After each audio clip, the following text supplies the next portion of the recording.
Lütfen. Biz bekliyoruz ya. Bizim zamanımız var.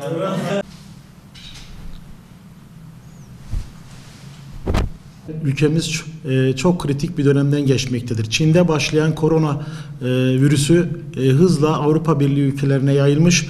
Şu anda ülkemizi de tehdit eder hale gelmiştir.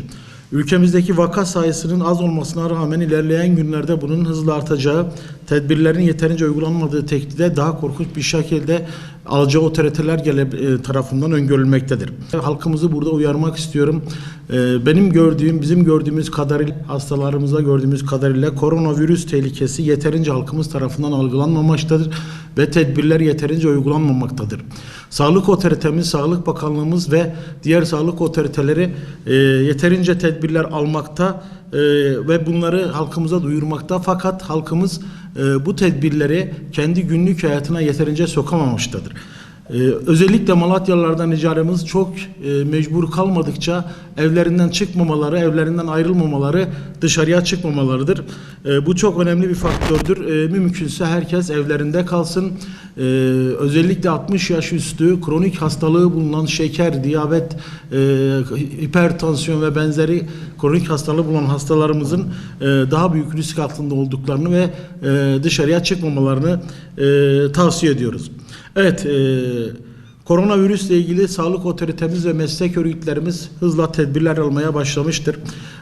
Sağlık Bakanlığımız yaptığı bir duyuru ile yerinde bir adımla kronik hastaların raporlu ilaçlarını eczanelerden reçetesiz bir aylık dozda alabileceklerini duyurmuştur.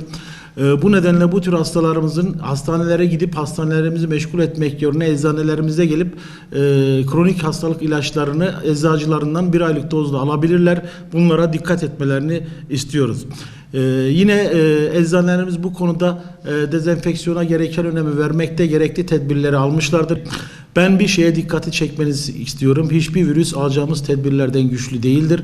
Bu nedenle özellikle bu tür viral hastalıklarda, viral salgınlarda dezenfeksiyona dikkat etmemizi, temasta bulunan yerleri çamaşır suyu, seyreltilmiş çamaşır suyuyla 1/10 oranında mutlaka silinmesi, insanların el temizliğine ve benzeri temizliklere önem vermesi gerektiğini düşünüyorum. Değerli basın mensupları, değerli Malatyalılar, henüz aşısı bulunmadığından insanlarımızın kişilerle mümkün olduğunca kadar az temas etmesi gerekmektedir. Ellerimizi sabun, su, alkol bazlı temizleyicilerle sık sık dezenfekte etmeliyiz. Temiz olmayan eller ile göz, ağız ve burun teması yapılmamalı. Öksürme, hapşırma sırasında ağız ve burnumuzu mutlaka kapatmalıyız. Et ve yumurta gibi hayvansal gıdalar iyice pişirilerek tüketilmelidir.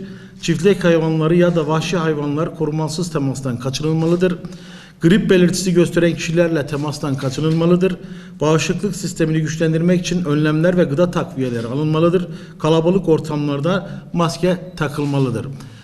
Bu kurallara uyarsak biz bu virüsle daha az kayıpla atlatırız, bu viral salgını daha az bir kayıpla atlatacağımızı düşünüyorum. Yine üstüne basarak tekrar ediyorum. İtalya'da yapılan yanlışı yapmayalım. Bu Covid-19'u önemseyelim. Mümkün olduğu kadar evlerimizden dışarı çıkmayalım. Evimizde kalalım. Malatya'da evinde kalsın istiyoruz.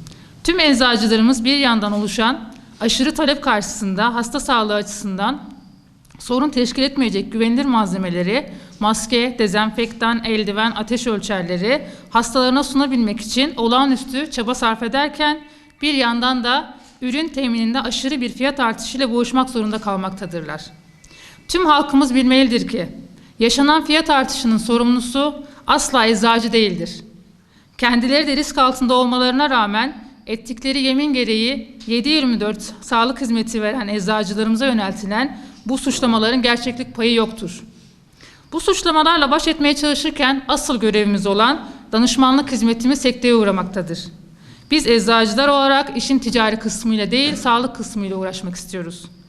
Ve bu bağlamda Sağlık Bakanımız ve gerekse Türk Eczacılar Birliği'miz gerekli önlemleri almaya başlamıştır. Halkımızın paniğe kapılmaması konusunda bizlere güvenmesi büyük önem arz etmektedir.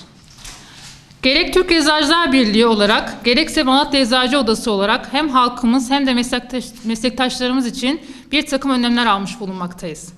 Öncelikle olağanüstü bir durum çalışma saatlerimiz için gerekirse 24 saat esasına göre yapılması ve gerek duyulması halinde her an gerekli değişikliklere gidilmek için hazır durumdayız. Eczanelerimizde odamız web sitesi üzerinden ve SMS yoluyla sürekli güncel bilgiler paylaşılmaktadır. Eczacılarımıza maske ve koruyucu gözlük ile hizmet vermeleri konusunda dezenfektasyon hakkında bilgilendirme yapılmaktadır. Birliğimiz tarafından bilgi afişleri hazırlanmış ve odalarımıza ulaştırılmıştır. Eczacı odamızın sponsorluğunda Malatya'daki tüm eczanelerimizin ilaçlama işlemleri yapılmıştır. Eczacılar olarak hastalarımızdan bazı beklentilerimiz olacaktır. Covid-19 hastalığı için en önemli tedbir panik yapmamak ve temel hijyen kurallarına uymaktır. Önemli, üzerinde durmak istediğimiz konu, Sağlık Bakanımızın belirlediği 14 kurala uymak. Zorunlu haller dışında evden dışarı çıkmamak.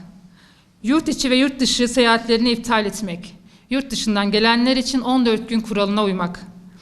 Eczanede bulunma sürelerini minimalize ederek zorunlu olmadıkça özellikle 65 yaş üstü ve kronik hastalıkları olan hastalarımızın acil servisleri ve eczanelere gitmemeleri ve eczanelerde 1 metre kuralına uyarak temastan kaçınmaları.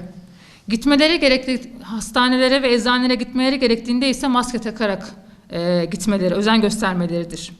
Sağlık Bakanlığı tarafından açıklanan koronavirüsü için alınan önlemler doğrultusunda Türk Eczacılar Birliği Merkez Heyeti üyemizin Tahir Özelçi'nin de belirttiği gibi kronik rahatsızlıklara hastalarımızın, raporlu hastalarımızın herhangi bir sağlık merkezine gitmeden reçete yazdırmaya ihtiyaç duymadan direkt olarak 1 aylık ilaçlarını eczane temin edebilmektedirler.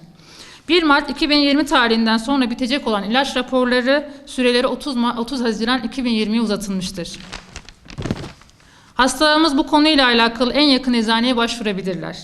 Aldığımız eğitim ve diplomamızın bize yüklemiş olduğu misyon çerçevesinde mevzuatımızın izin verdiği ölçüde bu mücadelede Malatya Eczacı Odası ve eczacılar olarak her türlü katkıya hazır olduğumuzu belirtmek isteriz. Halk sağlığı ve kamu yararına sürekli hizmet eden eczacılar bundan önce olduğu gibi bundan sonra da kesintisiz hizmet sunmaya devam edeceklerdir. Bu zorlu sürecin en kısa zamanda son bulmasını diliyoruz. Unutmayınız ki en yakın sağlık danışmanınız eczacınızdır.